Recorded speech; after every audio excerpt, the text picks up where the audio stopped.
नमस्कार दोस्तों, मैं जितेंद्र नटवाड़िया।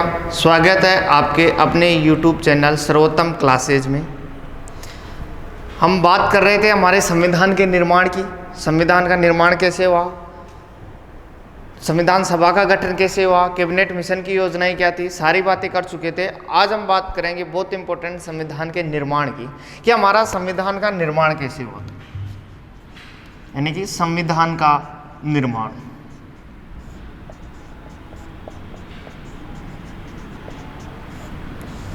पिछली क्लासों में हम बात कर चुके थे कि संविधान सभा का गठन हो चुका था, कैबिनेट मिशन की योजना अनुसार चुनाव भी हो चुका था और मनोनीत भी हो चुके थे। यानी हमारी संविधान सभा निर्वाचित भी थी और मनोनीत, दोनों प्रकार की हमारी संविधान सभा थी। पिछले वीडियो में हम बात कर चुके हैं उसमें। आज हम बात करेंगे आगे इनकी जो बैठक हुई, क्योंकि पिछले वीडियो में हमने अंतरिम सरकार के गठन तक देख चुके थे। आज हम बात करेंगे संविधान के निर्माण में, और संविधान के निर्माण में बात करेंगे संविधान की बैठकों की, क्योंकि संविधान का निर्माण तब होगा जब बैठक होंगी। हमने कहा देश चलाने के लिए क्या चाहिए, नियम कायदे। नियम कायदे किस में लिखे होते हैं, संविधान में। भाई हमने कहा देश या राज्य, जो भी हमने बात की, इसको चलाने के लिए क्या चाहिए, नियम चाहिए। नियम किस में लिखे हुए होते हैं, संविधान में लिखे हुए होते हैं। भाई नियम की जानकारी कहाँ लिखी हुई होती है हमारे को, संविधान। संविधान एक लीगल बुक है। अब संविधान बुक है तो किसी ने लिखा होगा। संविधान एक बुक है, लीगल बुक है, तो किसी ने लिखा होगा। तो संविधान को बनाया किसने, संविधान सभा ने।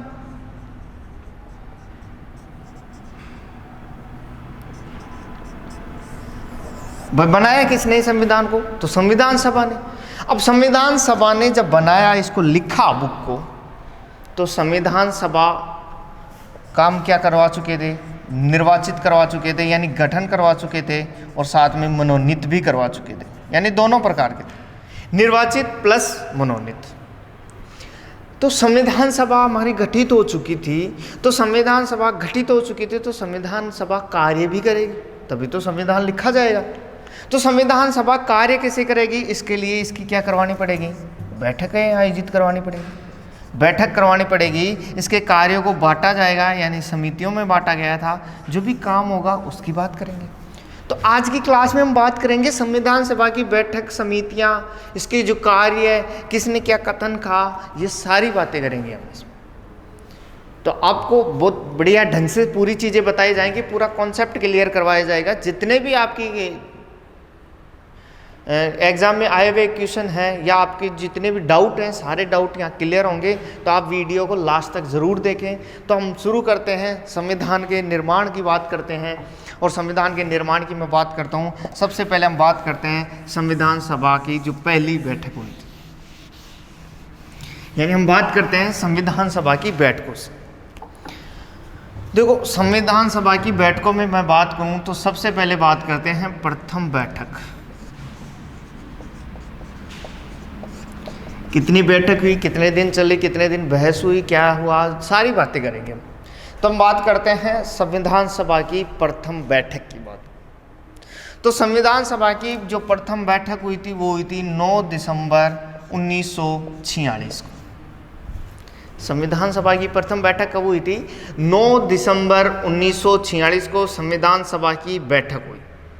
बैठक कहाँ हुई, तो बैठक हुई दिल्ली में।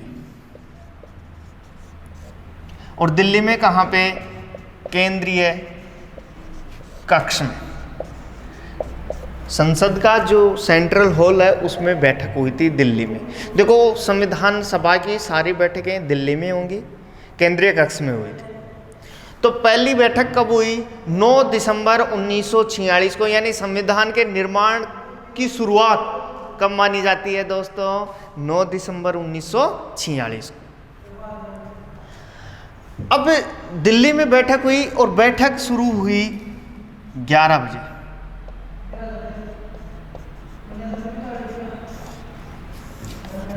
आपने देखा हो तो हमारी जो संसद की कार्यवाही शुरू होती है वो आज भी 11 बजे ही होती है, क्योंकि पहली बैठक कितने बजे स्टार्ट हुई थी, 11 बजे। इसलिए हमारी जो संसद है इसकी कार्यवाही भी अब कितने बजे होती है शुरू, हमेशा 11 बजे ही होती है। फिक्स है इसका टाइम कि 11 बजे शुरू होगी, क्योंकि पहली बैठक 11 बजे शुरू हुई थी इसलिए। अब पहली बैठक हुई होगी तो बैठक में अध्यक्ष भी हुआ होगा, तो इस पहली बैठक में अध्यक्ष था प्रोफेसर सच्चिदानंद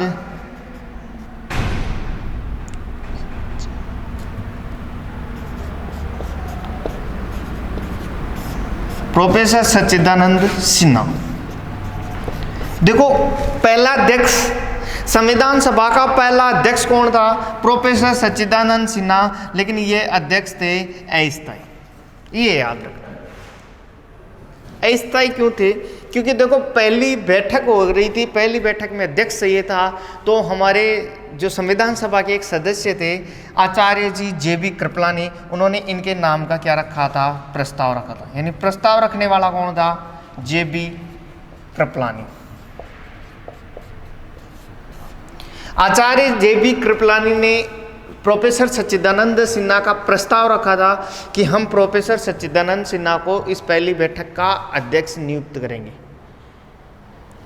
क्योंकि फ्रांस के वरिष्ठता नियम के आधार पर, ये पूछा भी जा सकता है, इंपॉर्टेंट बात है कि किस आधार पर, तो फ्रांस के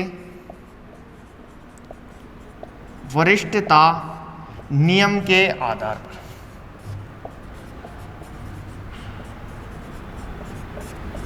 देखो फ्रांस में एक नियम चलता है, वरिष्ठ को हमेशा ऊंचे सम्मान दिया जाता है फ्रांस में, हमारे यहाँ भी दिया जाता है, लेकिन फ्रांस के वरिष्ठता नियम के आधार पर हमारी पहली संविधान सभा की जो पहली बैठक हुई थी उसमें सबसे बुजुर्ग सदस्य प्रोफेसर सच्चिदानंद सिन्हा को अस्थायी अध्यक्ष बनाया गया था। तो एक चीज़ याद रखना, पहला अध्यक्ष कौन है?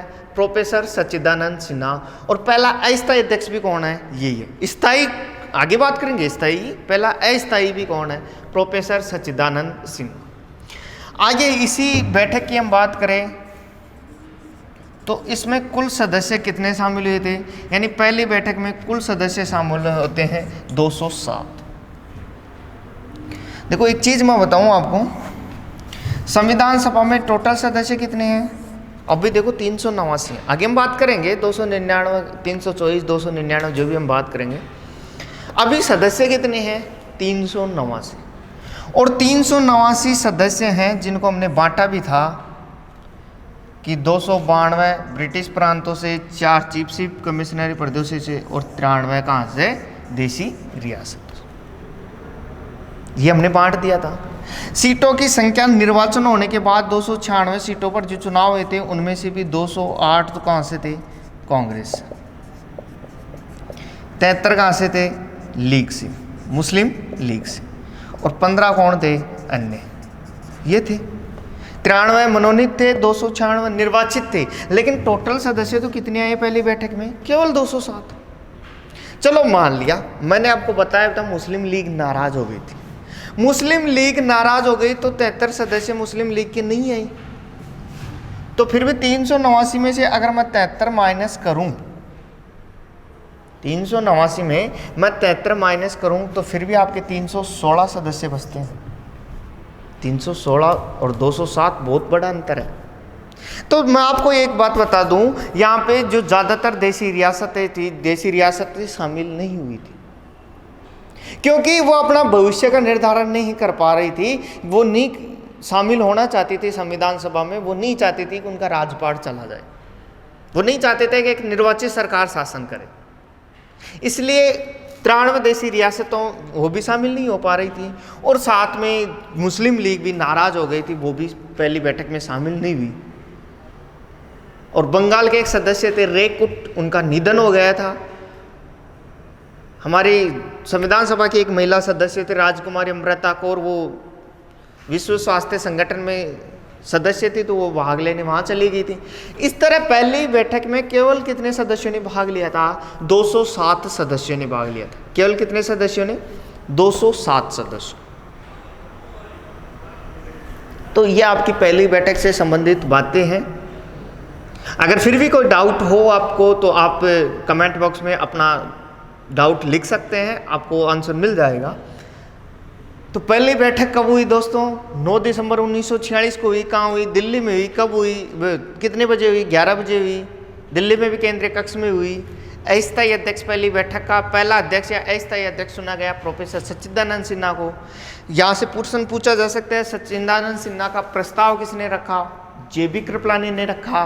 किस आधार पर रखा? फ्रांस के वरिष्ठता नियम के आधार पर रखा। पहली बैठक में कितने सदस्यों ने भाग लिया था? 207 सदस्यों ने भाग लिया था। यह आपकी पहली बैठक से संबंधित बातें। आप चाहो इसका स्क्रीनशॉट ले सकते हैं। बाकी बात करें हम आगे। नेक्स्ट,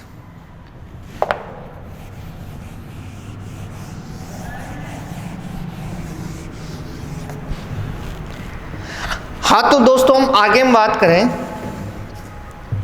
दूसरी बैठक की। देखो पहली बैठक की बात हो गई है, अब दूसरी हम बैठक की हम बात करें।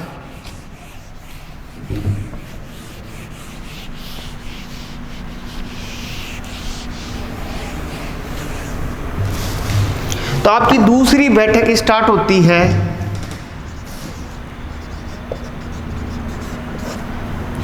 11 दिसंबर 1946 को। वही कहाँ? दिल्ली में। वही 11 बजे दिल्ली में स्टार्ट होती है। वही सेम टाइम सेम जगह, आता ना वो गाना, सेम जगह सेम टाइम मर्दानी फिर से खड़ी थी। वही टाइम है यहाँ पे भी, सेम टाइम सेम जगह, वही दिल्ली 11 बजे। 11 दिसंबर 1946 को दूसरी बैठक हुई। और दूसरी बैठक कहाँ हुई? दिल्ली में हुई। अब इसमें क्या हुआ वो देखो। इस दूसरी बैठक में हमने हमारे संविधान सभा का स्थायी अध्यक्ष चुन लिया। क्या कर लिया? स्थायी अध्यक्ष चुन लिया गया। और स्थायी अध्यक्ष बनाया गया डॉक्टर राजेंद्र प्रसाद। डॉक्टर राजेंद्र प्रसाद बिहार से रिलेटेड थे, बिहार से चुन के आए थे संविधान सभा में। और ये एक प्रसिद्ध वकील आदमी थे। इन्होंने बिहार में जब गांधी जी ने आंदोलन किया था वहाँ से इनकी पहचान बनी थी, उभर के आए थे राष्ट्रीय नेता के रूप में। तो स्थायी अध्यक्ष के रूप में किसे चुन लिया गया? डॉक्टर राजेंद्र प्रसाद को चुन लिया गया। इसी बैठक में उपाध्यक्ष बनाए गए और उपाध्यक्ष भी 2 बनाए गए। एक उपाध्यक्ष तो थे H.C. मुखर्जी, हरिंद्र कुमार मुखर्जी। CWMAR इनका मीनिंग आता है, KUMAR नहीं आता इनका। तो H.C. मुखर्जी, H.C. मुखर्जी को बनाया गया। और एक और उपाध्यक्ष बनाए गए थे V.T. कृष्णामाचारी। ये जो बनाए गए थे ये ब्रिटिश प्रांतों से थे।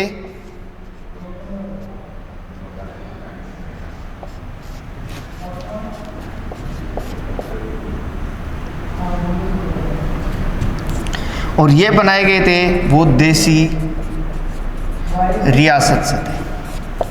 2 अध्यक्ष बनाए गए, एक निर्वाचित, 2 उपाध्यक्ष बनाए गए, एक निर्वाचित और एक मनोनीत थे।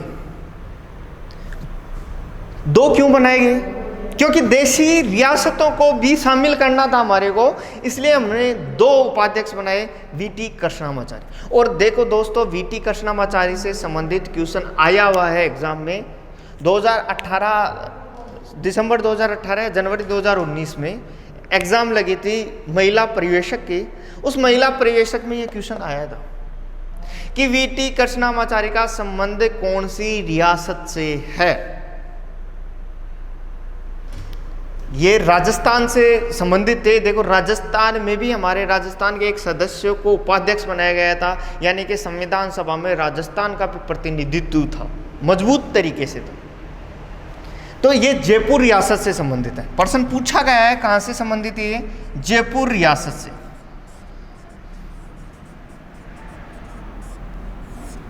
बात करेंगे राजस्थान के कितने सदस्य थे, वो भी हम आगे हम बात करेंगे। तो 2 उपाध्यक्ष बनाए गए, साथ में एक और आदमी को जोड़ा गया और उसको जोड़ा गया संवैधानिक सलाहकार के रूप में।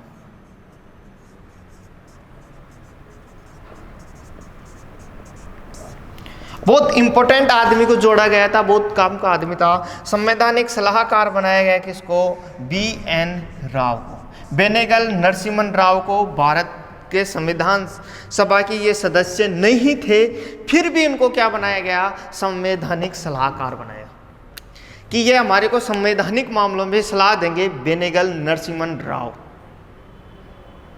बहुत इंपॉर्टेंट है इनका कद। हम कुछ बातें करेंगे, कुछ जैसे जवाहरलाल नेहरू जी हुए, डॉक्टर भीमराव अंबेडकर हुए, बेनेगल नरसिम्हन राव हुए, राजेंद्र प्रसाद हुए, इन कुछ व्यक्तियों की ज़्यादा बात करेंगे। तो बहुत इंपॉर्टेंट आदमी है बेनेगल नरसिम्हन राव, जो भारत की तरफ से अंतर्राष्ट्रीय न्यायालय में न्यायाधीश भी रह चुके हैं। जब मैं आपको न्यायालय पढ़ाऊंगा वहाँ पे अंतर्राष्ट्रीय न्यायालय के बारे में भी आपको बताऊंगा कि क्या होता है अंतर्राष्ट्रीय न्यायालय, क्या कहाँ पे स्थित है, कब स्थित हुआ, जो सारी बातें हम वहाँ करेंगे। एक ही चैप्टर में सब कुछ नहीं कर सकते। तो BN राव को क्या बनाया गया? संवैधानिक सलाहकार बनाया गया। यह आपकी दूसरी बैठक, दोबारा देखना। द्वितीय बैठक 11 दिसंबर 1946 को हुई। स्थायी अध्यक्ष डॉक्टर राजेंद्र प्रसाद को बनाया गया। उपाध्यक्ष SC मुखर्जी और VT कृष्णमाचारी को बनाए गए। SC मुखर्जी ब्रिटिश प्रांत से थे, जबकि VT कृष्णमाचारी देसी रियासतों से थे। और संवैधानिक सलाहकार के रूप में किसे जोड़ा गया? BN राव को जोड़ा गया, बेनेगल नरसिम्हन राव। यह आपकी दूसरी बैठक। बहुत इजी है, कोई ज़्यादा दिक्कत नहीं है, आप आराम से देखें। एक बार वीडियो एक बार में समझ में आ जाएगा ज़्यादातर, फिर भी एक बार में नहीं आए तो आप दोबारा देखें। लाइक शेयर कमेंट ज़रूर करें। यह आपकी दूसरी बैठक है, आप चाहो इसका स्क्रीनशॉट ले सकते हैं। चलो अब आगे बात करते हैं। देखो सारी बैठक की बात नहीं कर सकते, लेकिन अगली जो बैठक है उसकी भी हम बात करते हैं, क्योंकि जो इंपॉर्टेंट काम हुआ उन बैठकों की तो हम बात करेंगे। अब मैं बात करूं तीसरी बैठक।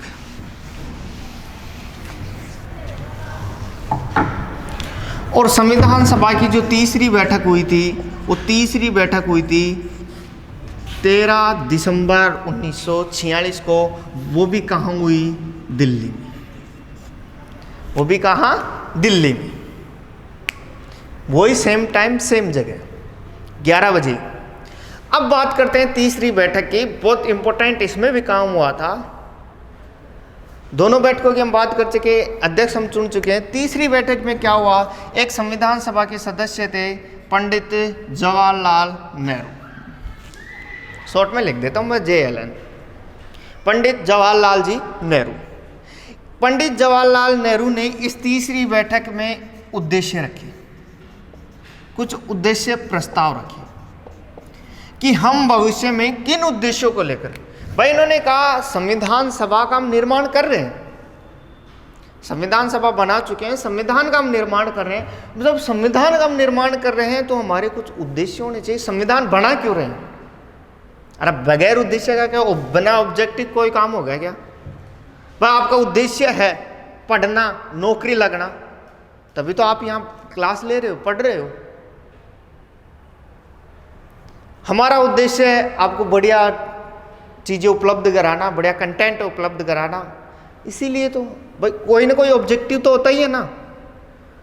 अरे किसी गांव में बारात जाती है गांव में बारात जाती है, एक को भी पता नहीं होता कि ठेका किधर है। होता है क्या पता किसी को भाई ठेका किधर है? नहीं पता होता ना। लेकिन आधे घंटे बाद उसी बारात में से ज़्यादातर सदस्य ठेके पे मिल जाएंगे। क्यों? क्योंकि उनको जरूरत है, उद्देश्य उनका प्यास है। जब तक प्यास ही नहीं जगेगी तब तक काम कैसे होगा?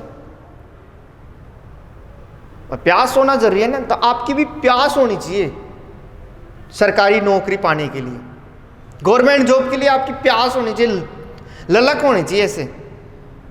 ऐसे वो नहीं सुना कि मैं कई बार ऑफलाइन क्लासों में बोलता भी हूँ, ये जो 4 लाइनें हैं कि अगर जी नहीं सकते तो जीने की तमन्ना छोड़ दो। जी नहीं सकते तो जीने की तमन्ना छोड़ दो, और जो बहते बहते रुक जाए वो दरिया छोड़ दो। बस जो दरिया का काम है बहना, अगर बहते बहते ही रुक रहा है तो छोड़ दो। तो बहते बहते रुक जाए वो दरिया छोड़ दो। एक फूल था उसको भी तुमने कांटा बना दिया, एक फूल था उसको भी तुमने कांटा बना दिया, अब कांटे से कहते हो कि अब चुभना छोड़ दो। यानी कि आपके सामने एक बढ़िया अपॉर्चुनिटी थी कि आप गवर्नमेंट जॉब प्राप्त कर सकते हैं, बढ़िया वैकेंसी आई थी और आने वाली भी हैं, अगर आप मेहनत करो तो कुछ भी, भाई मेहनत करो तो हासिल हो सकता है। तो चलो अब बात करते हैं अपने टॉपिक पे। तो इन्होंने कहा, पंडित जवाहरलाल नेहरू जी ने, कि हमारे कुछ उद्देश्य, उन्होंने उद्देश्य बताया कि ये हमारे उद्देश्य हैं संविधान सभा का गठन करने के पीछे, संविधान का निर्माण करने के पीछे। इन्होंने उद्देश्य बताए, वो उद्देश्य मैं आपको बताऊंगा जब हम प्रस्तावना पढ़ेंगे। हमारी जो प्रस्तावना, वो उद्देश्य प्रस्तावों का, इस प्रस्तावना का आधार है ये। तो इन्होंने उद्देश्य प्रस्ताव रखे, कब रखे? 13 दिसंबर 1946 को रखे। लेकिन ये उद्देश्य प्रस्ताव इस दिन पारित नहीं हुए। इस दिन पारित नहीं हुए। क्यों नहीं हुए? इनके पीछे का कारण है मुस्लिम लीग और देसी रियासतों। मुस्लिम लीग शामिल नहीं हो रही थी, वो अलग से पाकिस्तान का राग अलाप रही थी। और देसी रियासतों के साथ दिक्कत यह थी कि वो हों या नहीं हों। इसीलिए जब हमारे डॉक्टर भीमराव अंबेडकर के कहने पर इस दिन उद्देश्य प्रस्तावों को पारित नहीं किया गया। इन्होंने कहा कि हम पारित बाद में करेंगे। और इन उद्देश्य प्रस्तावों को पारित किया गया था 22 जनवरी 1947 को। पारित कब किया गया? 22 जनवरी 1947 को इन उद्देश्य प्रस्तावों को पारित किया गया था। देखो, पूछा जा सकता है, देखो प्रस्तावना का एक तो ये आधार है, हमारी जो प्रस्तावना है, इस प्रस्तावना का क्या है? ये आधार, बेस। बेबी को बेस पसंद है ना? तो ये बेस है, क्या है? बेस। तो प्रस्तावना का जो आधार है वो उद्देश्य प्रस्ताव। तो प्रश्न बहुत इंपॉर्टेंट यहाँ से पूछे जा सकते हैं कि प्रस्तावना का आधार कौन है? उद्देश्य प्रस्ताव। उद्देश्य प्रस्ताव को रखा किसने? जवाहरलाल जी नेहरू ने। उद्देश्य प्रस्ताव रखे कब गए? 13 दिसंबर 1946 को। उद्देश्य प्रस्ताव पारित कब हुए? 22 जनवरी 1947 को। और इनको पारित होते ही एक सदस्य थे के.एम. मुंशी। क्योंकि प्रस्तावना से पता चल जाता है हमारा संविधान कैसा है। तो उद्देश्य प्रस्ताव में पता चल गया था हमारा संविधान कैसा है, क्या हमारे लिए चाहते हैं संविधान सभा।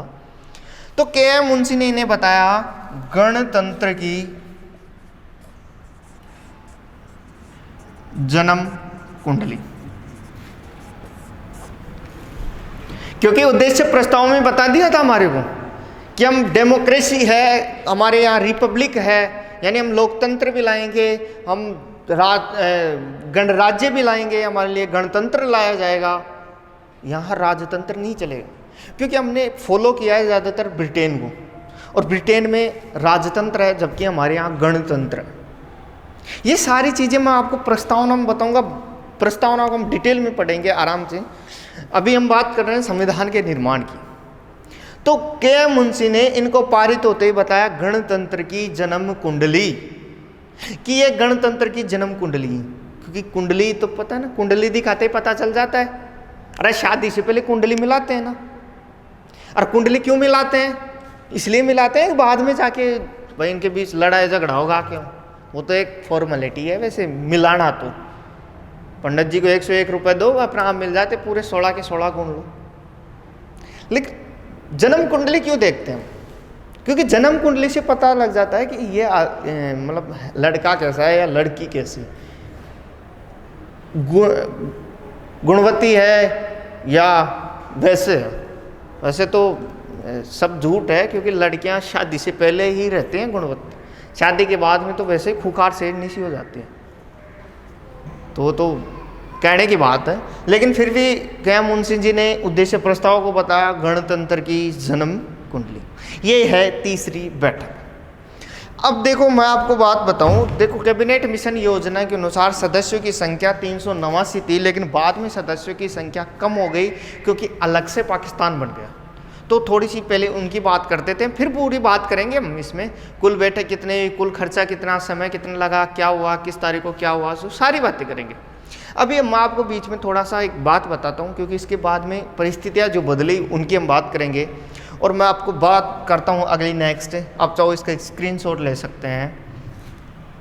आगे मैं देखो अगली बात मैं बताऊँ, एक योजना आई थी भारत में जिसको आपने सुना हो, लॉर्ड माउंटबेटन लेके आए थे, माउंटबेटन योजना, हम उसकी बात करेंगे।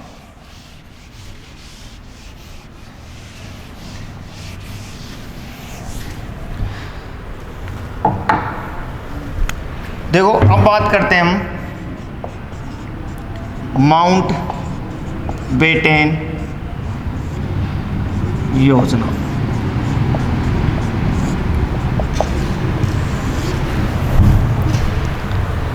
माउंट बेटेन योजना भी कहते हैं और साथ में से मनबाटन योजना भी कहते हैं, बाल्कन प्लान भी कहते हैं इसे,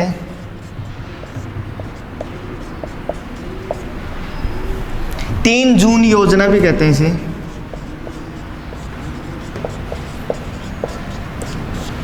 काफी नाम है इसका। मनबाटन योजना भी है, बाल्कन प्लान भी है, 3 जून योजना भी है।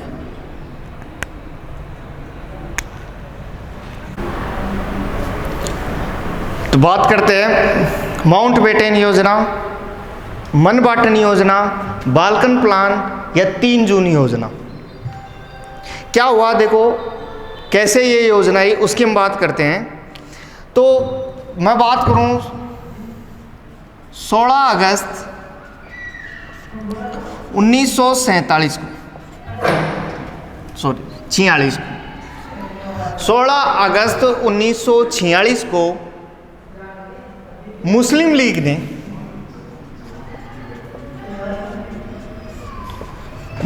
लीग ने अंतरिम सरकार का विरोध किया और चुनाव में कम सीट मिलने के कारण इन्होंने पहले से हमारी संविधान सभा का भी ये विरोध कर रहे थे। फिर बेवेल के कहने पर ये शामिल हो गए अंतरिम सरकार में, जो मैंने पिछले क्लास में आपको बताया भी था कि कौन कौन अंतरिम सरकार में शामिल थे, नाम भी बताया था आपको। तो ये शामिल हो गए। अब शामिल होने के बाद सरकार के अंदर ये विरोध करने लगे तो मैंने आपको बताया था कि डॉक्टर भीमराव अंबेडकर ने ये भी कहा था उस अंतरिम सरकार के लिए, क्योंकि वो विफल हो गई, तो उन्होंने कहा था कि एक देश की सरकार को 2 राष्ट्र चला रहे हैं। ऐसी बात कही थी इन्होंने कि ऐसा लग रहा है कि एक देश की सरकार को 2 राष्ट्र चला रहे हैं। अब उन्होंने विरोध किया, अलग से पाकिस्तान की मांग करने लगे, तो विरोध की बात ब्रिटेन तक पहुंची। अब ब्रिटेन तक ये बात पूछी तो ब्रिटेन के प्रधानमंत्री थे एटली साहब, क्लेमेंट एटली। और क्लेमेंट एटली ने क्या किया, जब ये बात उन तक पहुंची तो उन्होंने क्या किया कि उन्होंने 20 फरवरी 1947 को हाउस ऑफ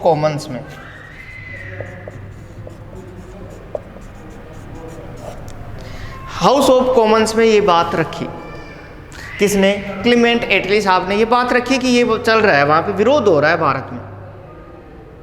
अब भारत में विरोध हो रहा है, ये बात चल रही थी, तो लॉर्ड बेवेल की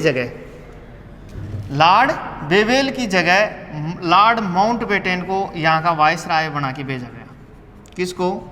लॉर्ड माउंटबेटन। और लॉर्ड माउंटबेटन बन के आए कब? 24 मार्च 1947 को। कब आए? 24 मार्च 1947 को। क्या बन के आए? वाइसराय, भारत के वाइसराय बन के आए। 16 अगस्त 1946 को मुस्लिम लीग ने क्या किया? मुस्लिम लीग ने विरोध किया, बहिष्कार किया, सांप्रदायिक दंगे भड़क के। तो फिर क्लेमेंट एटली ने हाउस ऑफ कॉमन्स में एक प्रस्ताव रखा 20 फरवरी 1947 को इसको लेकर, और बेवेल की जगह किसको बना के भेजा गया वाइसराय? Lord Mountbatten. और लॉर्ड माउंटबेटन आए कब? 24 मार्च 1947 को। अब लॉर्ड माउंटबेटन यहाँ आए, यहाँ के नेताओं से बात की, नेताओं से विचार विमर्श किया, और विचार विमर्श करके ये दोबारा इंग्लैंड गए, क्योंकि वहाँ पे योजना बनानी थी। इन्होंने दोबारा इंग्लैंड गए और एटली साहब के सामने इन्होंने अपना प्लान रखा कि हम ऐसा ऐसा करेंगे। अब एटली ये वापस वहाँ गए तो वहाँ पे जो ब्रिटेन की जो सरकार थी या एटली साहब थे, एटली ने कहा कि हम भारत को आज़ाद कर देंगे, भारत को 30 जून 1948 से पूर्व पहले सत्ता सौंप देंगे।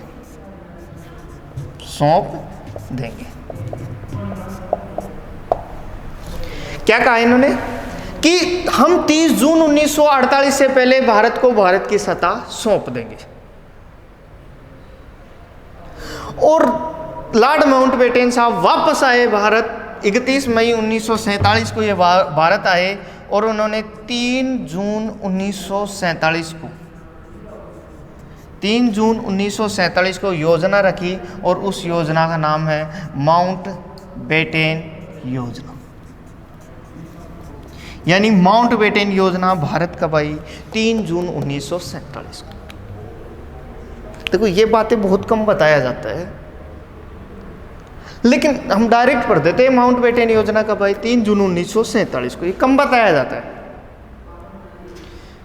तो माउंटबेटन योजना 3 जून 1947 को भारत आ गई और इस योजना में क्या कहा गया कि हम भारत और पाकिस्तान 2 अधिराज्यों की निर्माण करेंगे, यानी भारत को 2 भागों में बांटा जाएगा। भारत को 2 भागों में बांटा जाएगा और भारत की जो संविधान सभा है, अब जो भारत की संविधान सभा है, उस संविधान सभा में जो सदस्यों की संख्या थी, वो सदस्यों की संख्या इन्होंने क्या कर दी? घटा के 324 कर दी।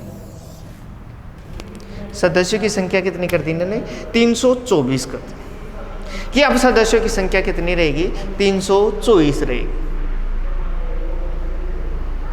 अब सदस्यों की संख्या कम हो गई, फिर से संविधान सभा का क्या किया गया? पुनर्गठन किया गया। देखो सदस्यों की संख्या 3 बार आ रही। संविधान सभा का दोबारा से पुनर्गठन किया गया और 26 अक्टूबर 1947 को संविधान सभा का पुनर्गठन किया गया और पुनर्गठन के दौरान सदस्यों की संख्या निश्चित की गई। कितनी? 299। यानी अब सदस्यों की संख्या इस तारीख के बाद में कितनी हो गई थी? 299। और इस 299 में भी बांटा जो गया था, इनको अलग अलग जो बांटा गया था कि किसकी कितनी सीटें रहेंगी या किसकी कितना नहीं रहेगा, वो बातें करें हम, तो इसको अलग अलग बांटा गया था। इसमें 79 सीटें थी जो कर दी गई थी किसकी? देसी रियासतों की। 79 नहीं, इनको जो बांटा गया था 299 जो सीटें थी, इन 299 सीटों को जो अलग अलग जो बांटा गया था, वो बांटा गया था कि 226 सीटें तो रहेंगी ब्रिटिश प्रांत की, 3 सीटें रहेंगी चीफ कमिश्नरी प्रदेश की, और बाकी जो 70 सीटें रहेंगी वो रहेंगी देसी रियासत। यानी अब भारत का जो संविधान, पाकिस्तान से हमारे को कोई मतलब नहीं है, पाकिस्तान से अपने को कोई मतलब नहीं है, अपने को मतलब है कि अब कितनी थी? 299। यानी लास्ट में हमारे संविधान सभा के सदस्य कितने रहे थे? 299। अब पर्सन कैसे आएगा? आपसे पूछा जाएगा कैबिनेट मिशन योजना अनुसार संविधान सभा के सदस्यों की संख्या थी 389। माउंटबेटन योजना के अनुसार सदस्यों की संख्या थी 324। संविधान का पुनर्गठन करने के बाद संविधान सभा में सदस्यों की संख्या थी 299, और वो 299 में 226 ब्रिटिश प्रांतों से, 3 कहाँ से? चीफ कमिश्नरी प्रदेश से, और 70 कहाँ से? देसी रियासतों से। 3 कौन कौन थे चीफ कमिश्नरी प्रदेश? अजमेर था, कुर्ग था और दिल्ली था। बलूचिस्तान था वो पाकिस्तान चला गया। तो ये हमारे सामने क्या आ गई? योजना आ गई। आप चाहो तो आप इसका क्या ले सकते हैं? स्क्रीनशॉट ले सकते हैं। अब आगे हम बात करें, इस तरह भारत का क्या हुआ? विभाजन हुआ। विभाजन के बाद माउंटबेटन योजना के तहत हमारा विभाजन हो गया। इन्होंने फिक्स कर दी। माउंटबेटन योजना 3 जून 1947 को आई थी। अब यहाँ से एक इम्पोर्टेंट चीज़ बताता हूँ। देखो ये योजना जो आई थी माउंटबेटन योजना, इसका विरोध किया महात्मा गांधी जी ने, डॉक्टर भीमराव अंबेडकर ने, इन्होंने इनका बुरी तरीके से, घोर तरीके से विरोध किया। अब विरोध किया इनका, तो विरोध करने के बाद क्या हुआ? वो मानने को तैयार नहीं थे, लेकिन मजबूरी ऐसी थी कि मानना पड़ा। अब मजबूरी ऐसी हो गई, इस बात को क्या करना पड़ा? मानना पड़ा। जब ये बात वो मान गए, अलग से पाकिस्तान की मांग को स्वीकार कर लिया गया। इसका बाद में फिर उन्होंने इस प्रस्ताव का साथ भी दिया, पक्ष में बात भी की, क्योंकि यहाँ से एक बात समझ में बात सामने आती है, कथन कहा था, वो बात करता हूँ मैं। जब अलग से पाकिस्तान की मांग स्वीकार कर ली गई थी तो सरदार वल्लभ भाई पटेल ने एक बात कही थी। उन्होंने कहा था कांग्रेस पाकिस्तान की मांग को स्वीकार नहीं करती तो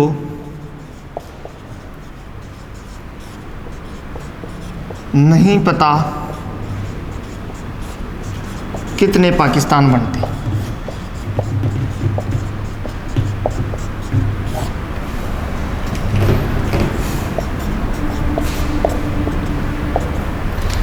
क्या कहा सरदार वल्लभ भाई पटेल ने? भाई इस मांग को स्वीकार किया कांग्रेस ने। उन्होंने कहा अगर एक पाकिस्तान की मांग को कांग्रेस स्वीकार नहीं करती, एक कांग्रेस ने एक पाकिस्तान, एक ही तो बना, एक पाकिस्तान की मांग को स्वीकार नहीं करती तो नहीं पता कितने पाकिस्तान बनते।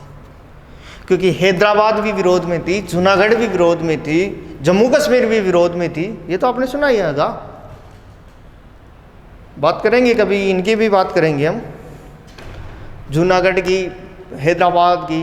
हैदराबाद ने तो संविधान सभा में अपना सदस्य भी नहीं भेजा। आगे तथ्यों में हम इसकी बात करेंगे।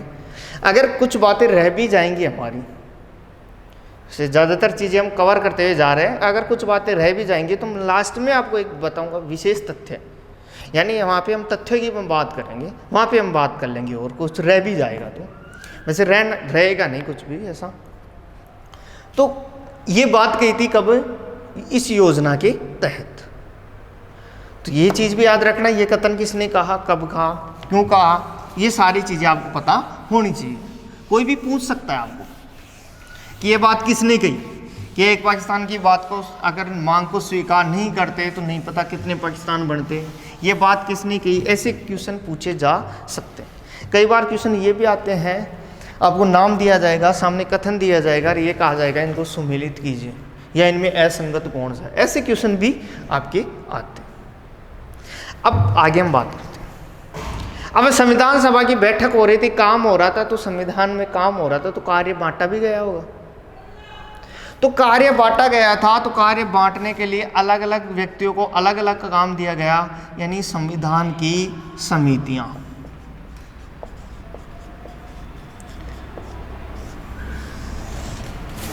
संविधान की समितियां, और संविधान की समितियां थी दो प्रकार की। एक तो थी विषय संबंधी समितियां,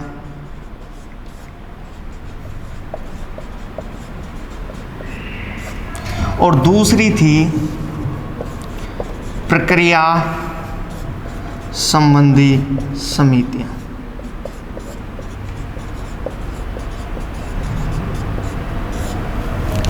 इनमें बहुत इंपॉर्टेंट है एक प्रारूप समिति, उसकी हम बात करेंगे डिटेल में। अभी कुछ समितियों के आपको मैं नाम और उनके अध्यक्ष के नाम बताऊंगा।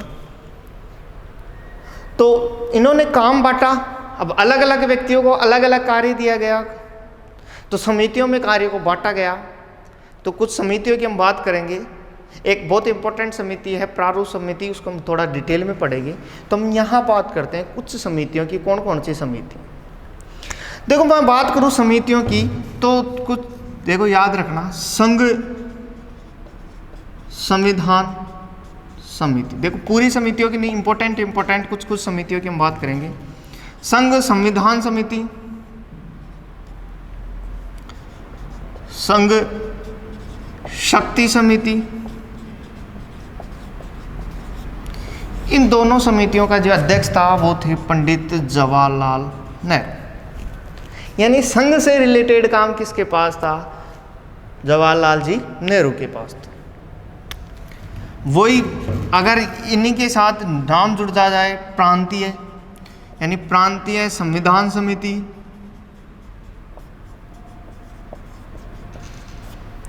या प्रांतीय शक्ति समिति।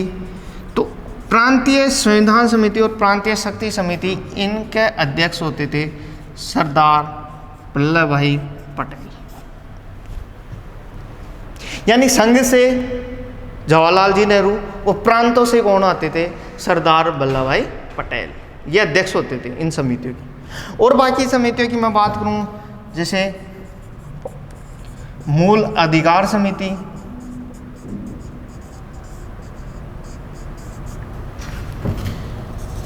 अल्पसंख्यक समिति,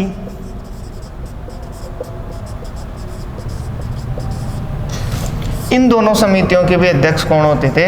सरदार वल्लभ भाई पटेल। यानी कि मूल अधिकारों से संबंधित समिति हो, चाहे अल्पसंख्यकों के अधिकारों से संबंधित समिति हो, इनके अध्यक्ष भी कौन होते थे? सरदार वल्लभ भाई पटेल।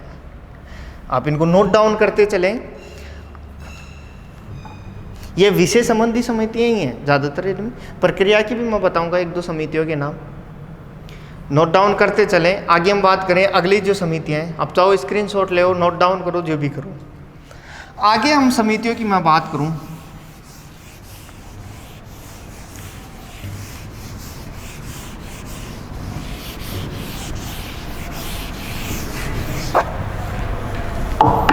अब देखो, मैंने मौलिक अधिकार समिति पढ़ी, एक होती है मूल अधिकार उप समिति।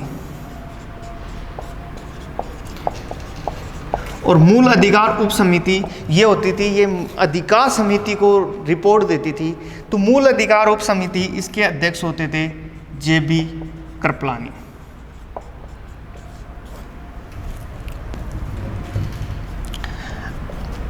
अल्पसंख्यक उप समिति, अल्पसंख्यक उप समिति के जो अध्यक्ष होते थे वो होते थे HC मुखर्जी। इनके अलावा मैं बात करूं तदर्थ झंडा समिति,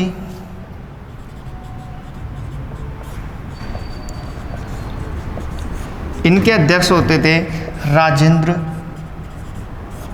प्रसाद। प्रक्रिया समिति, प्रक्रिया समिति के अध्यक्ष भी कौन होते थे? राजेंद्र प्रसाद, क्योंकि अध्यक्ष थे तो प्रक्रिया भी यही संभालते थे। इनके अलावा मैं बात करूं आपके सामने कार्य संचालन समिति, इनके अध्यक्ष होते थे KM मुंशी, कन्हैयालाल माणिकलाल मुंशी। इनके अलावा हम बात करें नीति निर्देशक तत्व समिति, इनके होते थे तेज बहादुर सप्रू। सप्रू ऐसे समझ में नहीं है तो ऐसे, तेज बहादुर सप्रू। ये कुछ समितियों की हमने बात की कि ये समितियां थी, ये इनके अध्यक्ष थे। अब बहुत इंपॉर्टेंट, हम लास्ट एक समिति की हम बात करते हैं, बहुत इंपॉर्टेंट है। छोटी सी जो समिति है उसमें से हर एक लाइन से क्वेश्चन पूछा जाता है, उसकी हम बात करें। तो अगली जो समिति है, आप इनको नोट डाउन करते चलें या आप स्क्रीनशॉट लें। अगली हम समिति की बात करें तो आपकी अगली जो समिति आती है उसको कहते हैं प्रारूप समिति।